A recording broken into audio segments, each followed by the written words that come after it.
ce soir, nous allons lire dans Josué 24, verset 15. « Et si vous ne trouvez pas bon de servir l'Éternel, choisissez aujourd'hui qui vous voulez servir, ou les dieux que servaient vos pères au-delà du fleuve, ou les dieux des Amoréens dans le pays duquel vous habitez. Moi et ma maison, nous servirons l'Éternel. » Ce soir, nous allons essayer de répondre à quelques questions. La première des questions qu'on pourrait se poser, c'est qu'est-ce que le service ? Donc pour cela, je vais donner pas mal de définitions. Donc la première des définitions, c'est le mot servir. Donc première définition que nous trouvons dans le mot servir, ce que l'on fait pour quelqu'un, un avantage qu'on lui donne spontanément. Deuxième définition, un usage que l'on peut faire de quelque chose, un outil qui rend de grands services. Nous allons aussi prendre plusieurs expressions avec le mot service. Première expression, être au service de quelqu'un, être à sa disposition, être de service, en service, exercer ses fonctions professionnelles de telle heure, tel jour. Je suis tout à votre service.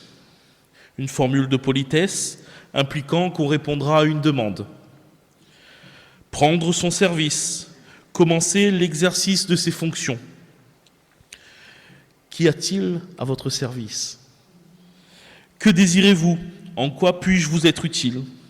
Et en sixième point, rendre service à quelqu'un, lui être utile, l'aider, celui qui est le plus connu. Maintenant, nous allons voir quelques synonymes. Les synonymes du mot service qui appartient à l'activité professionnelle. Une charge, un emploi, une fonction, un travail. Et nous allons voir aussi le mot service au quotidien. Une aide, un appui, un bienfait. Toutes ces définitions et ces synonymes nous montrent que le mot servir est dans la plupart des cas volontaire. Il faut que nous voulions le faire pour le faire. Pourquoi donc devrais-je servir Dieu ? Regardons ensemble une nouvelle définition. Le mot Église. Un ensemble de fidèles, donc chrétiens, unis dans une communion particulière. Le mot Église ne signifie pas et ne désigne pas seulement une organisation humaine, mais elle désigne aussi l'épouse de Dieu ou le corps de Christ. Éphésiens 5, verset 23. « Car le mari est le chef de la femme, comme Christ est le chef de l'Église, qui est son corps, et dont il est le sauveur. » Voyons une autre définition, la définition du mot chrétien, qui professe la foi en Jésus-Christ. Autrement dit, chrétien désigne une personne qui a laissé Dieu transformer sa vie, qui a accepté Jésus-Christ comme son sauveur personnel. Elle a accepté d'être coupable devant Dieu. Elle a alors demandé pardon à Dieu, sachant que ses propres efforts ne pourraient effacer ses fautes. Elle a demandé à Dieu que le sang de Jésus la purifie de tout péché. Elle est aussi ainsi devenue enfant de Dieu. Par ce fait, elle lui doit l'obéissance. Elle doit l'obéissance à son Père. Jean 1, verset 12. « Mais à tous ceux qui l'ont reçu, à ceux qui croient en son nom, elle a donné le pouvoir de devenir enfants de Dieu. » Voyons une autre définition. La définition d'un serviteur. Une personne qui rend service à une autre personne. Lorsque nous sommes au service d'une autre personne, nous devons quoi ? Nous devons lui obéir, tout simplement. Romains 6, versets 16 à 17, nous dit « Ne savez-vous pas qu'en vous livrant à quelqu'un comme esclave pour lui obéir, vous êtes esclave de celui à qui vous obéissez, soit du péché qui conduit à la mort, soit de l'obéissance qui conduit à la justice. Mais grâce soit rendue à Dieu de ce que, après avoir été esclave du péché, vous avez obéi de cœur à la règle de la doctrine dans laquelle vous avez été instruits. Ainsi, lorsque nous faisons partie d'une église, et donc de l'église de Christ, Nous désirons le servir. Reprenons ensemble Josué 24, verset 15. « Et si vous ne trouvez pas bon de servir l'Éternel, choisissez aujourd'hui qui vous voulez servir, ou les dieux que servaient vos pères au-delà du fleuve, ou les dieux des Amoréens dans les pays desquels vous habitez. Moi et ma maison, nous servirons l'Éternel. » Le commentaire dans la Bible Esprit et Vie nous dit « Le salut de Dieu offre à l'homme et également... Le salut que Dieu offre à l'homme est également une question de choix personnel. Chacun doit constamment décider qui il veut servir. Comme pour Josué et les Israélites, servir le Seigneur n'est pas seulement un choix fait une fois pour toutes. Nous devons sans cesse être résolus à persévérer dans la foi et à obéir au Seigneur. S'ils veulent continuellement faire le bon choix, les chrétiens doivent craindre le Seigneur, rechercher la vérité, obéir avec un cœur sincère et renoncer au péché et aux plaisirs qui s'y rattachent. Ne pas choisir d'aimer et de servir le Seigneur peut conduire au jugement et à la destruction. Donc, par rapport à ce commentaire, on pourrait se poser la question, qu'est-ce que servir Dieu alors ? Le service pour Dieu ne concerne donc ceux qui sont devenus enfants de Dieu. Par une décision personnelle, ceux qui ne le sont pas ne font pas partie de la famille de Dieu et ne peuvent donc pas servir Dieu car ils ne connaissent pas personnellement. Le Saint-Esprit nous rend conscients que notre éternité est l'enfer et que c'est uniquement l'amour de Dieu manifesté par le Fils qui nous sauve. Celui que Dieu a sauvé de l'enfer ressent donc de l'amour pour Dieu et désire lui plaire, donc faire quelque chose pour lui. Si l'on n'a aucun sentiment de gratitude dans nos cœurs pour ce que le Seigneur a fait, c'est qu'on n'a pas encore compris ce que Dieu et son Fils a fait pour nous. Une parenthèse, mes frères et sœurs, on ne peut rien faire pour être sauvé. Aucune œuvre, aucun argent, rien. Le service n'a donc aucun impact dans le rachat, dans le salut éternel que Christ nous a offert à la croix. Mais c'est par amour et par reconnaissance que nous désirons lui plaire, que nous désirons plaire à notre Seigneur et de ce faire ce qu'il nous demande tout simplement. Ce n'est pas par les œuvres que vous êtes sauvés, que nous sommes sauvés. Alors, pourquoi servir Dieu ? Tout simplement par amour de ce qu'il a fait. Il a donné son Fils pour nous sauver. Nous lui donnons donc notre vie en retour. Nous devenons donc serviteurs de Dieu. Jean 3,16, tout le monde le connaît, car Dieu a tant aimé le monde qu'il a donné son Fils unique, afin que quiconque croit en lui ne périsse point, mais qu'il ait la vie éternelle. Donc après cette première partie, nous pouvons nous poser cette question, donc comment servir Dieu ? Nous allons le détailler en 3 points. Ce soir, je vais essayer de faire le premier point, le deuxième point, une partie du deuxième point, parce que sinon je serai beaucoup trop long. Donc le premier point, c'est le service personnel. Et dans ce premier point, nous allons aborder plusieurs sous-points. Donc petit A, j'ai noté l'adoration. Apocalypse 1, verset 6.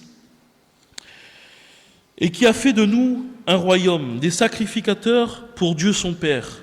À lui soit la gloire et la puissance au siècle des siècles. Amen. Un sacrificateur est une personne entièrement consacrée au service de Dieu. Comme ce fut le cas de la tribu des Lévites en Israël, sa mission est d'offrir au Seigneur des sacrifices d'une bonne odeur qui lui soient agréables. Tout enfant de Dieu a la vocation d'être sacrificateur pour son Père. 1 Pierre, chapitre 2, versets 9 à 10, nous dit « Vous êtes une race élue, un sacerdoce royal, une nation sainte, un peuple acquis, afin que vous annonciez la vertu de celui qui vous a appelé des ténèbres à son admirable lumière. Qu'est-ce que le sacrificateur, frères et sœurs? Tout souverain sacrificateur est établi pour présenter des offrandes et des sacrifices.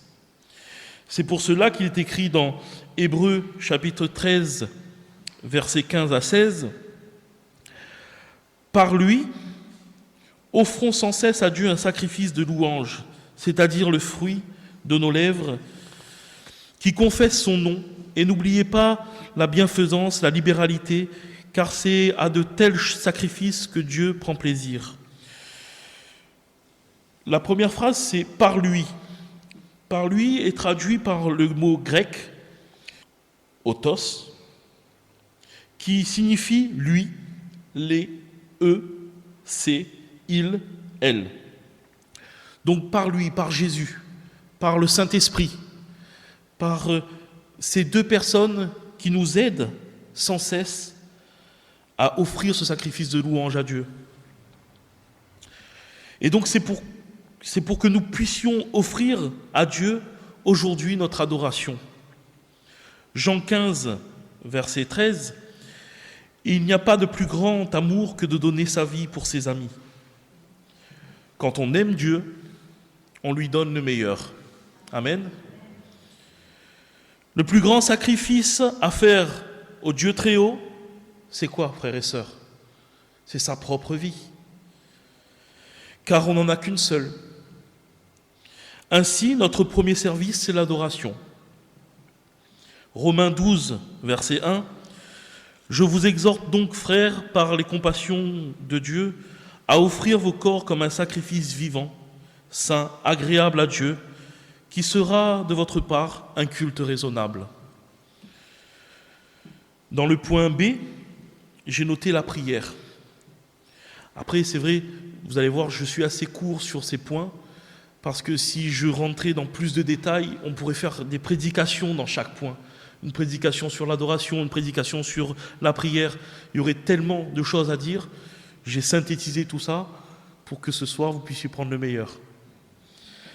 1 Timothée 2, versets 1 à 4, nous dit « J'exhorte donc, avant toute chose, à faire des prières, des supplications, des requêtes, des actions de grâce pour tous les hommes, pour les rois et pour tous ceux qui sont élevés en dignité, afin que nous menions une vie paisible et tranquille, en toute piété et honnêteté. Cela est bon et agréable devant Dieu notre Sauveur, qui veut que tous les hommes soient sauvés et parviennent à la connaissance de la vérité. » On va prendre un exemple commun pour expliquer la prière, une voiture. J'ai décidé de prendre l'exemple d'une voiture. Donc la voiture, nous avons la carrosserie, puis on a le moteur et ensuite on a l'essence qui nous permet d'avancer. La nouvelle voiture qui sort de la concession, donc pour certains ce sera une simple Renault, pour d'autres une Porsche, peut-être une Lamborghini pour certains. Prenons ensuite le moteur qui va avec la Peugeot, donc du 90 chevaux. Avec la Ferrari, c'est peut-être du 210 et la Lamborghini 1001 chevaux. Ensuite, nous avons le carburant qui va être l'essence, le diesel. Aujourd'hui, on a l'électrique, on a le GPL et l'huile de friture. Nous ne pouvons pas simplement vivre notre vie et faire des œuvres pour le service. Car pour bien faire, nous avons besoin de la prière. Sans la prière, à un moment donné, le moteur s'arrête. Comme le moteur a besoin d'essence, nous avons besoin de la prière pour avancer. Nous ne pourrons plus continuer à faire par plaisir, mais nous le ferons par contrainte. Si quelqu'un rend beaucoup de services dans l'Église, mais ne prie pas, si il est actif, mais ne prend pas part à l'adoration et à la prière, son service qu'il apporte ne pourra pas durer. Et vice-versa, si nous prions sans agir, la voiture n'avance pas, frères et sœurs. Nous avons donc besoin de la prière pour continuer à avancer. En point C, nous allons voir la croissance spirituelle. Si la prière est un facteur premier à la réussite dans le service, un autre élément est déterminant, c'est la vie quotidienne. Notre mode de vie, notre façon de parler, de réagir, nos relations influencent considérablement notre service. La présence du Saint-Esprit dans notre vie, frères et sœurs, c'est la clé. Si nous marchons par l'Esprit chaque jour, alors notre service sera selon l'Esprit. Mais si nous marchons selon la chair, elle pourra être appliquée et zélée, mais ne portera aucun fruit aux yeux de Dieu. Celui qui veut servir devrait toujours s'interroger: ma manière de servir permet-elle au Saint-Esprit de toujours me remplir? Que puis-je faire pour améliorer, pour être davantage en communion avec l'Esprit de Dieu? Le Seigneur Jésus lui-même n'a cessé de croître en son temps.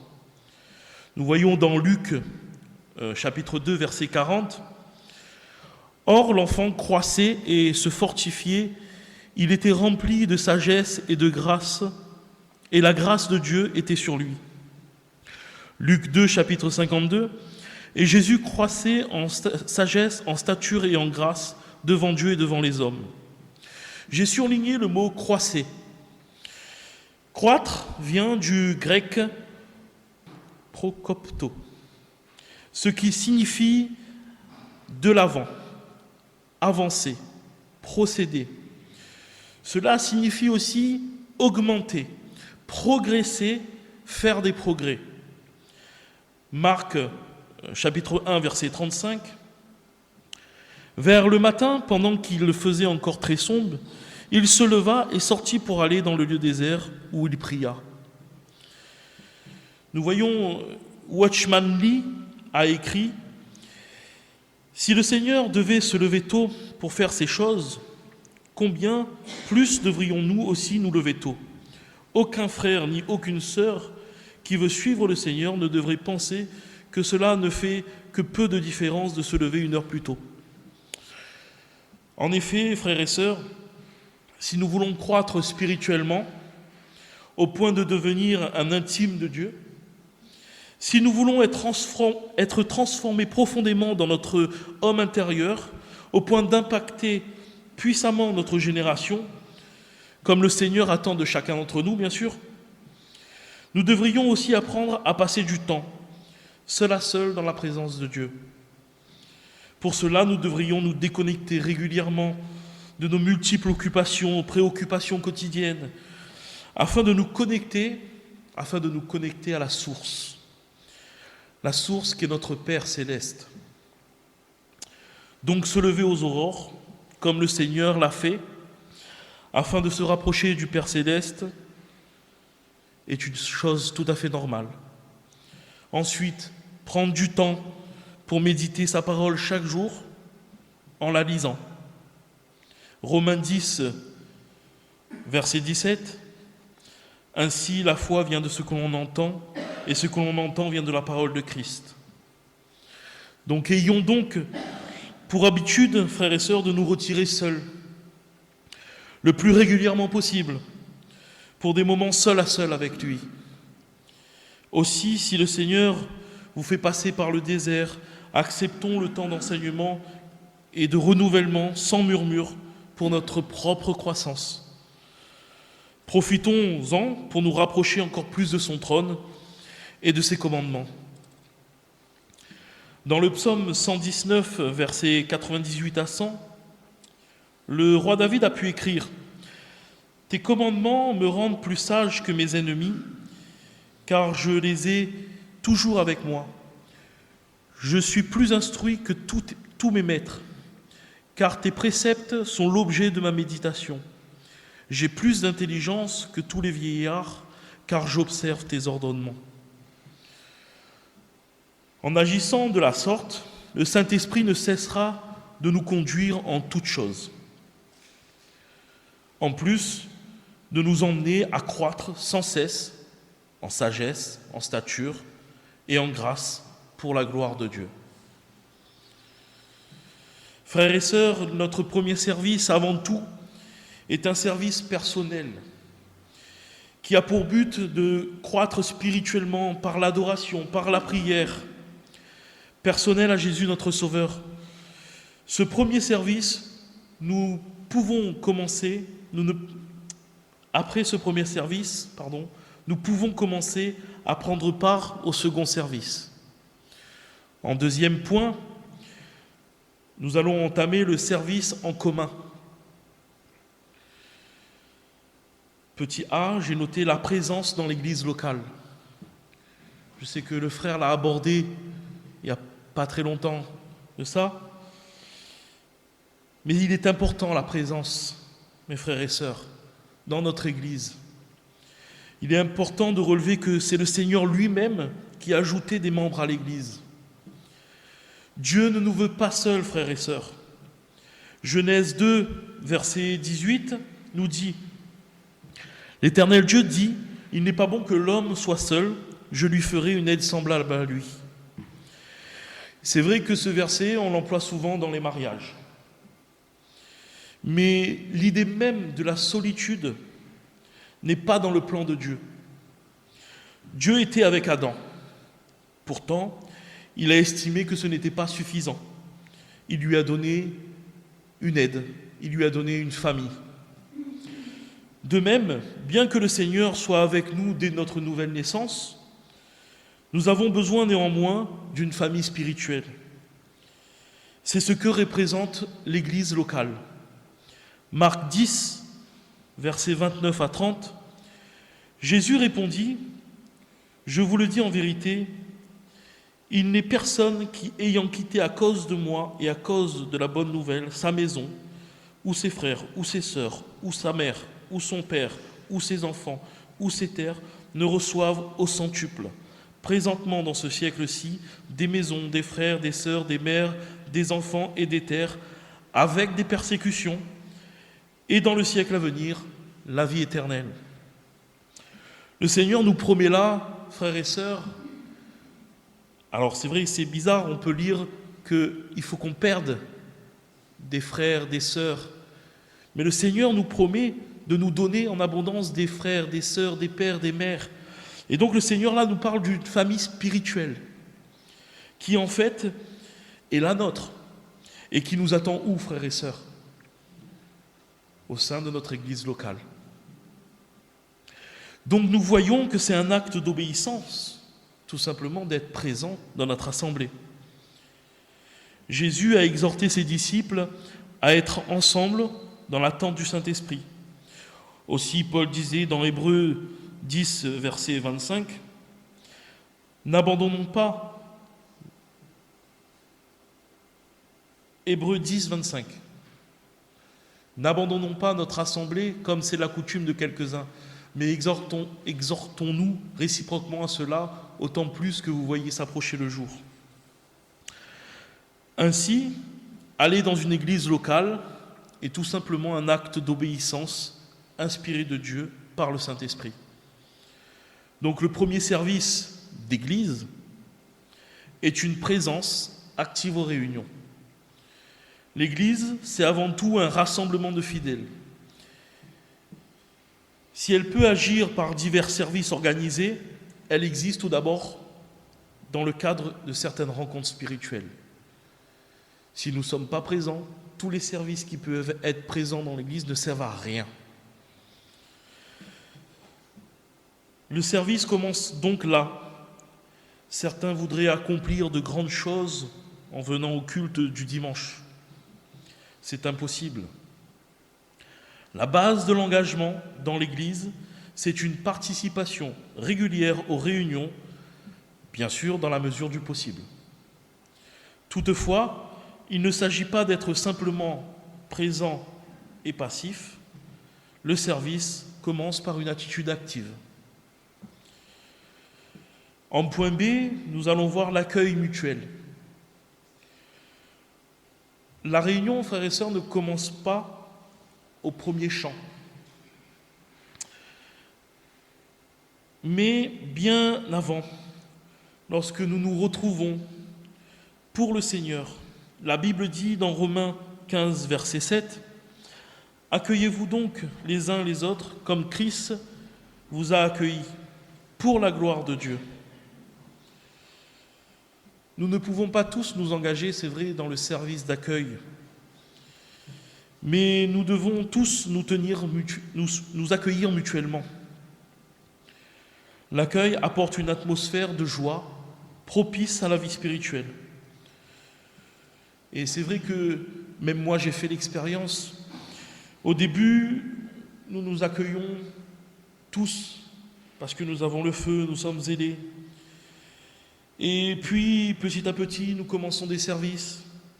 Et donc, nous oublions l'accueil des nouveaux. Nous continuons à saluer nos amis. Parce que on a un peu plus de contact avec eux. Et à côté de ça, nous oublions des anciens. Nous oublions les jeunes qui rentrent. Et il arrive de temps en temps qu'on n'accueille plus que ces personnes-là. Et qu'on manque d'attention aux nouveaux. Or, ceux qui découvrent l'Évangile sont très sensibles à la façon dont on les reçoit. L'accueil est un passage important pour que chacun et chaque nouveau, comme nouveau ou ancien, se sentent bien lors des rassemblements. Plus nous nous engageons dans un service, plus nous devons être accueillants, et non le contraire. Jamais un service ne devrait nous éloigner des autres. En point C, j'ai noté la louange. Nous ne sommes pas tous des bons orateurs, vous le voyez bien. Des musiciens ou des bons chanteurs, ça aussi vous l'avez entendu. Mais nous pouvons tous participer à la louange. Les chrétiens devraient être dynamiques et actifs. Notre amour pour Dieu devrait être expressif.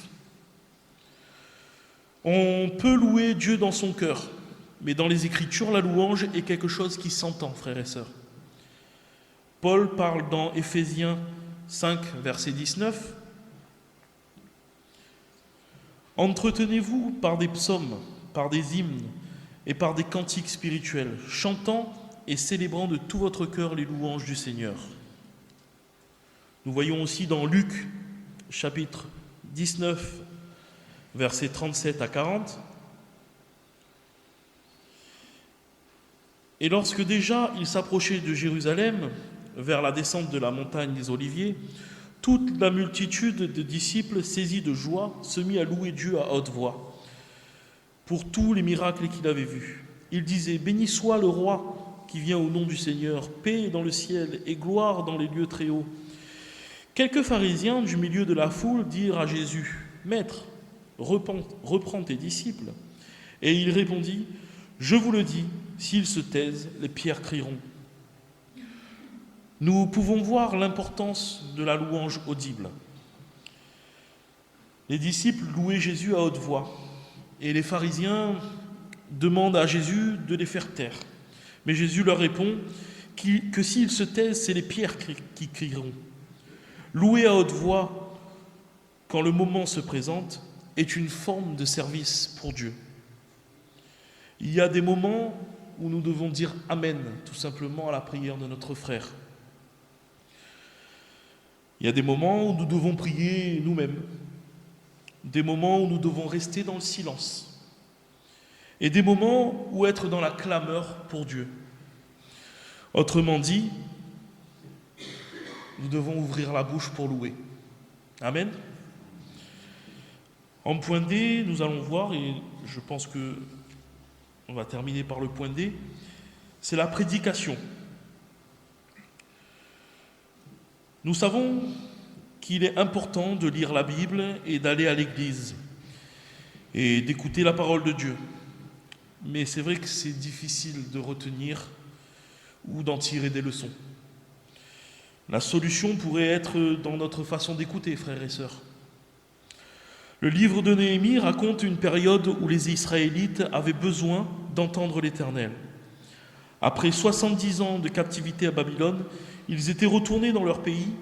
Ils avaient travaillé dur à la construction de leur maison, du temple et de la muraille et des portes de Jérusalem. Et ils se sont rassemblés pour entendre Esdras leur lire les Écritures. Nous allons lire ensemble Néhémie, chapitre 8, verset 3. Esdras lut dans le livre depuis le matin jusqu'au milieu du jour, sur la place qui était devant la porte des eaux, en présence des hommes et des femmes et de ceux qui étaient capables de l'entendre. Tout le peuple fut attentif à la lecture du livre de la loi. Les Israélites ont d'abord écouté attentivement Esdras, pendant qu'il lisait le livre de la loi, du matin jusqu'au milieu du jour. Nous partageons ensemble un moment de lecture, de prédication de 45 minutes, 50 minutes quand le pasteur est un peu long. Même si nous pouvons être pressés, Dieu, lui, ne l'est pas. Il veut que nous apprenions à espérer en lui. Puis, les Israélites ont écouté attentivement, désireux d'entendre la parole de Dieu. De plus, ils l'ont écouté humblement. Quand Esdras a ouvert le livre, on voit qu'il fait preuve de respect en se tenant debout, puis en se prosternant pour adorer le Seigneur. Ils ont aussi démontré de l'humilité, en se repentant de leurs péchés avec larmes. Finalement, ils ont écouté désireux de comprendre les Écritures et d'y obéir. En lisant la Bible et écoutant les prédications, nous devons demander au Seigneur de nous aider à l'écouter comme les Israélites l'ont fait ce jour-là. Si nous mettons ces principes en pratique, nos oreilles spirituelles s'ouvriront et nous entendrons Dieu parler directement à nos cœurs. Nous ne prêchons pas tous, mais nous devons tous écouter avec foi. L'écoute de la foi est la clé de la manifestation de l'Esprit. Galates 3, verset 5. Celui qui vous accorde l'Esprit et qui opère des miracles parmi vous, le fait-il donc par les œuvres de la loi ou par la prédication de la foi? Il est bon d'avoir sa Bible quand on va écouter la parole de Dieu, frères et sœurs, ou même prendre des notes. En tout cas, servir Dieu, c'est aussi être attentif et prier. Pour soi, mais pour aussi celui qui prêche. Malheureusement, discuter, regarder des photos, envoyer des SMS pendant la prédication, frères et sœurs, c'est des choses à bannir de nos vies. Nous devons être attentifs à l'écoute de la parole de Dieu, car c'est Dieu même qui parle à nos cœurs. Amen. Voilà ce que je voulais aborder avec vous un peu ce soir. Un prochain vendredi, on continuera la suite. Donc la prière dans l'église, les offrandes, un point qui est quand même sensible. Et ensuite, on verra le troisième point qui est le service dans l'église. Amen.